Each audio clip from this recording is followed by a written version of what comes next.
राजस्थान के दिग्गज नेता और मंत्री मास्टर भंवरलाल जी के आवास पे हूँ, निजी आवास पे। आज हम उनसे बातचीत करेंगे भारतीय जनता पार्टी का मैनिफेस्टो और कांग्रेस का मैनिफेस्टो जो आया है, चुनाव आ गए हैं, हम उनसे बातचीत करना चाहेंगे। क्या प्रतिक्रिया देना चाहेंगे? देखिए, कल भारतीय जनता पार्टी का संकल्प पत्र, उन्होंने अपने घोषणा पत्र को संकल्प पत्र नाम दिया है और उन्होंने कल संकल्प पत्र में कुछ जारी किए हैं ऐसी बातें हैं जिनको सुन करके पढ़ करके हंसी आती है।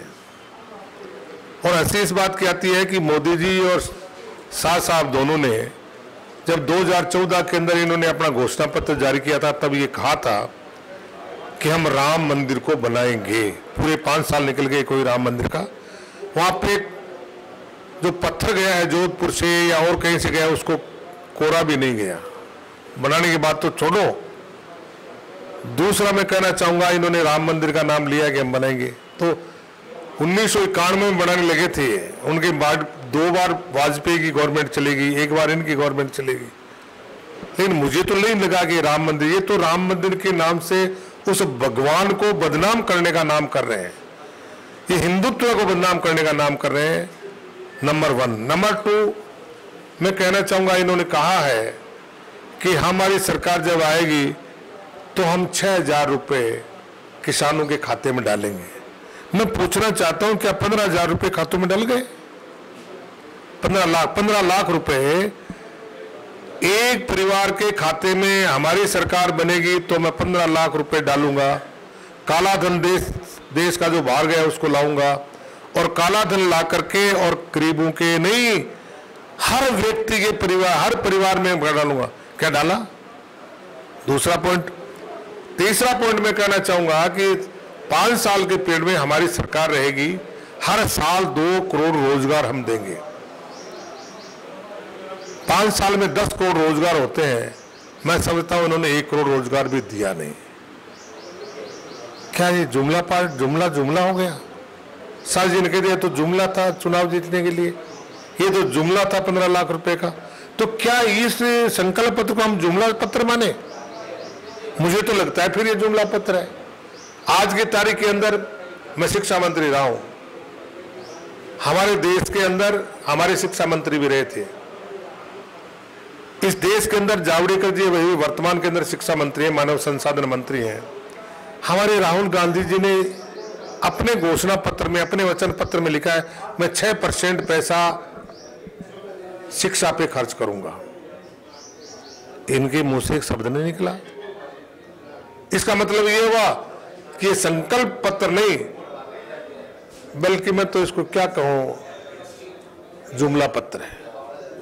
जब पिछला जुमला पत्र रह गया, इन्होंने कोई काम शिक्षा में काम नहीं किया, उन्होंने चिकित्सा में कोई काम नहीं किया, उन्होंने देश में नरेगा का काम ठप कर दिया। नरेगा का उसमें कोई नाम उल्लेख नहीं है, जबकि नरेगा के अंदर हमारे राहुल गांधी जी ने और हमारे कांग्रेस के नेताओं ने हमारे वचन पत्र पर, हमारे संकल्प पत्र पर, हमारे घोषणा पत्र के ऊपर लिखा है कि हमारी सरकार आएगी तो इस देश के अंदर 100 दिन की जगह हम 150 दिन रोजगार करेंगे। हमारी सरकार आएगी तो हम गरीब व्यक्ति जो 20% से नीचा है, उस 20% से नीचे उस गरीब व्यक्ति के खाते में साल में 72,000 रुपए डालेंगे। मुझे कहते हुए प्रसन्नता है कि राजस्थान के अंदर जब हमारे राष्ट्रीय अध्यक्ष राहुल गांधी जी आए थे, उन्होंने एक घोषणा की थी कि मेरी सरकार आएगी कांग्रेस की तो मेरे मुख्यमंत्री कांग्रेस के बनते 10 दिन के अंदर अंदर मैं फसली ऋण, और फसली ऋण मिलता है केवल सहकारिता से। उसका लोग इंटरप्रेट गलत कर रहे हैं। फसली ऋण मिलता है सहकारिता से, बैंकों से नहीं मिलता फसली ऋण।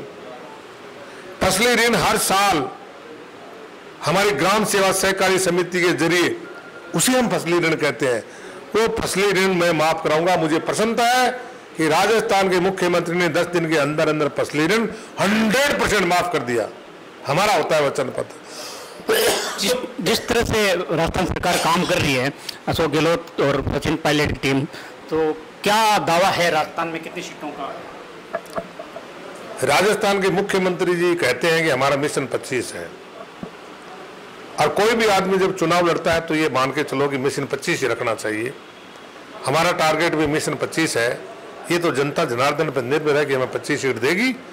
आशा है कि 25 सीट देगी। लेकिन एक बात कहना चाहूंगा कि पिछला मेरा अनुभव है कि मैं 42 साल से राजनीति में हूँ। 11 चुनाव मैंने एक जन से 10 चुनाव लड़ लिया, MP का लड़ लिया। मेरा अनुभव है कि राजस्थान में जिस पार्टी की सरकार होती है उसी पार्टी की सरकार के MP जीतते हैं।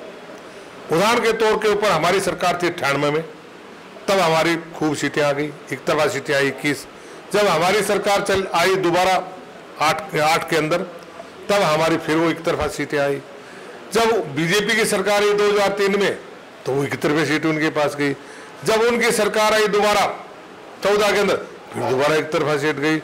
तो राजस्थान की जनता ये सोचती है कि राजस्थान में काम कराना है तो जो सरकार बनती है उस सरकार के पीछे MP जिता दो। तो मुझे तो लगता है मिशन 25 टारगेट पूरा होगा। ये थे हमारे बीच में वरिष्ठ नेता और मंत्री मास्टर भंवर लाल, जिन्होंने केंद्र के भाजपा संकल्प पत्र को